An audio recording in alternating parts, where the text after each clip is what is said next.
Olá, amigos. Como todos sabem, o bovino que conhecemos não é uma espécie nativa da América.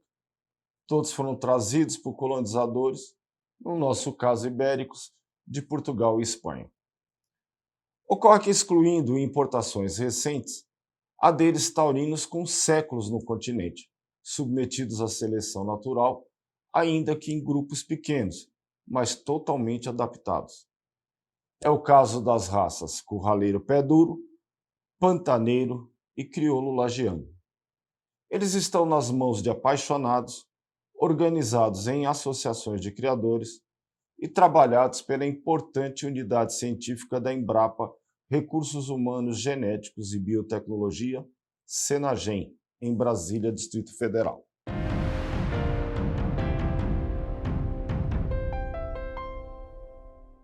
Para nos atualizar sobre a conjuntura dessas raças, nosso convidado de hoje é Alexandre Floriani, pesquisador do Senagem. Seja bem-vindo, mestre. É um prazer tê-lo conosco. Prazer é todo meu, Ivarias. Por que precisamos cuidar desse patrimônio genético? O que existe neles para o nosso futuro? São raças seculares, né, que vieram aqui para o Brasil no período colonial, logo depois que o Brasil foi descoberto pelos portugueses. Desde lá, passaram a viver nos diferentes biomas que nós temos, principalmente com base em seleção natural. O que ocorre com isso? Acaba que as características adaptativas elas são levadas de geração a geração. Então, a gente acaba tendo animais com uma variabilidade genética bastante grande e convivem muito bem com o ambiente em que estão. Então vamos falar um pouquinho do crioulo lagiano, né? Que características que os diferenciam? O crioulo lagiano, ela é uma raça que chegou por São Vicente lá por 1534 e se consolidou na região sul do Brasil, né? No Planalto Catarinense principalmente. E de lá para cá acabou tendo características adaptativas. Então é um animal que possui uma ambientação ao frio, embora a gente já tenha dados de pesquisa que mostram também a sua capacidade de tolerância ao calor, e animais que são resistentes, são tolerantes a endo e ectoparasitas, a doenças, animais que acabam aproveitando muito bem a disponibilidade de alimento daquela região, fazendo uma conversão muito interessante, né? E, por isso, são raças que a gente entende como estratégicas, né, a crioula lagiana, para a consolidação de uma pecuária mais sustentável, com utilização de menos insumos. Então, alternativas assim bastante promissora. E o curraleiro pé duro? O curraleiro pé duro é uma raça já adaptada ao semiárido, né? É uma raça, então, de menor tamanho, mas que, como diz, faz mais com menos, que a gente costuma dizer, né? Por ser uma região que bastante quente e uma região árida com menor disponibilidade de alimento, é uma raça muito eficiente, né? Tem alguns animais que de boa produção leiteira, né, aí entre 7 e 8 litros por dia, até 10, e também caracterizada por uma carne bastante saborosa, né. Na verdade, todas essas raças, brasileiras, tanto curraleiro, crioulo lagiano como pantaneiro, são raças, de origem ibérica, taurinas, e por isso tem essa característica aí de ter produtos diferenciados com relação a sabor, a maciez, essa carne aí que com certeza a população vai gostar muito. E o gado pantaneiro? O pantaneiro é bastante semelhante fenotipicamente com o curraleiro pé duro, mas ele se estabeleceu na região do Pantanal, que é uma região onde a gente tem períodos de mais água, né, com certo até alagamento em algumas áreas, e períodos mais secos. Então ele acabou se adaptando a essas condições, às doenças e aos parasitas locais. Então tem essa característica diferente da resistência dos cascos aí, né, a estar submerso em água. É um animal que consegue pastar colocando o focinho dentro da água, né, naqueles períodos mais alagados do Pantanal, e também e possui características interessantes aí em termos produtivos, né, com o aproveitamento da biomassa pantaneira e dessa qualidade aí do produto por ser um taurino que vive muito bem na região tropical. E como que é o trabalho do Senagem em relação às demandas dos criadores dessas raças, né, que precisam ganhar dinheiro, precisam tornar a sua pecuária rentável? Aqui no Senargem nós trabalhamos com o foco da conservação através da coleta de sêmen e de embriões de DNA para armazenagem em bancos genéticos, e estamos sempre articulando com o setor produtivo e apoiando na que a gente chama de conservação pelo uso.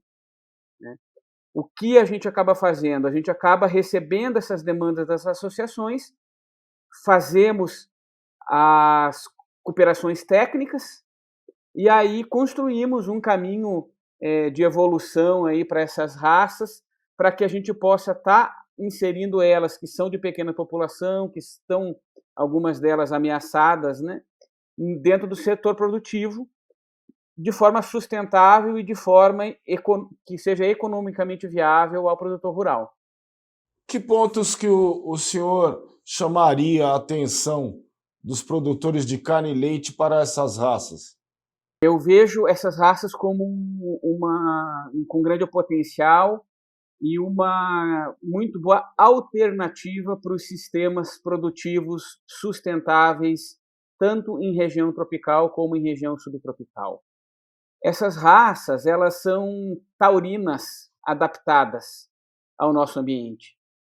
Isso quer dizer o quê? Que elas possuem características de carne dos taurinos, maciez, suculência, sabor, o marmoreio tão falado aí, né? E, junto com isso, trazem consigo características de adaptação ao ambiente. Tolerância ao calor, resistência a carrapato, aproveitamento das forragens locais, menos uso de insumo agropecuário. Então, nós entendemos que, até mesmo sendo criadas puras ou através de cruzamento industrial, porque a distância genética entre essas raças e os zebuínos, por exemplo, ou até mesmo outras raças taurinas, é bastante grande, dá uma heterose muito interessante, com uma composição que a gente tem tido resultados bastante promissores e que tem chamado muito a atenção aí dos criadores que estão as utilizando. E, na sua opinião, qual que é a hora certa do pecuarista apostar nessa genética?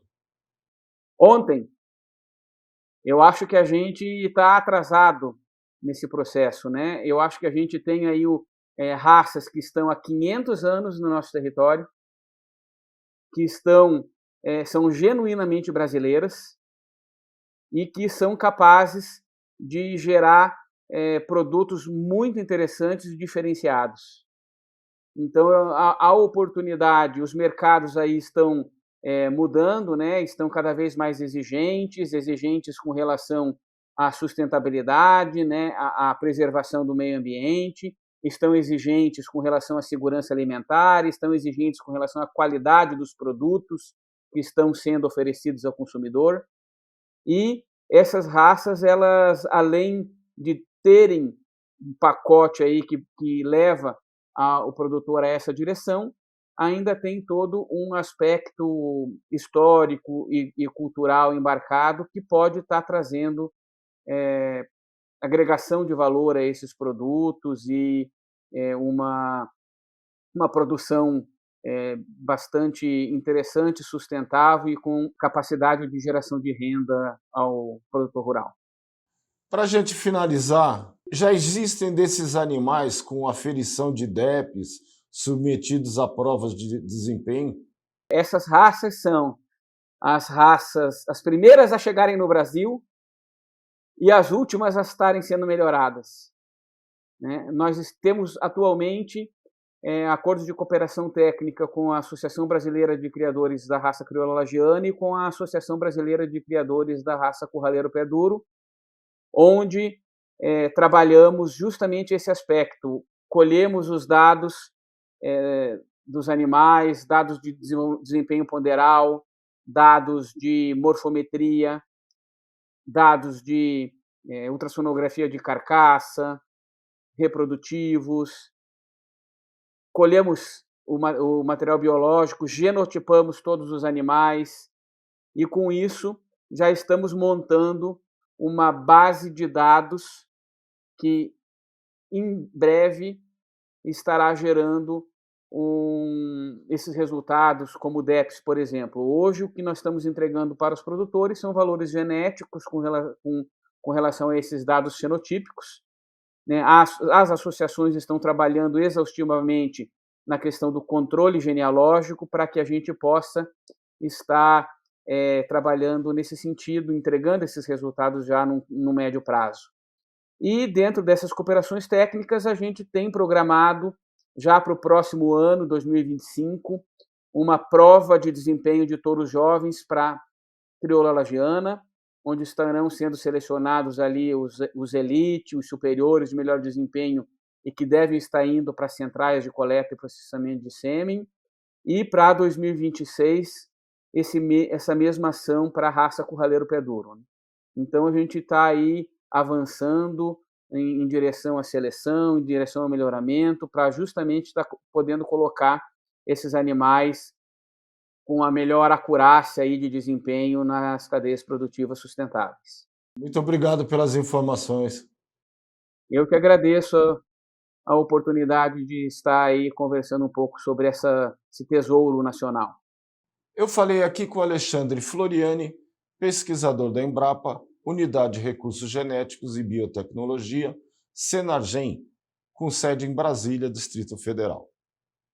Este foi mais um DBO Destaca. E não deixe de conferir outros conteúdos no portal DBO.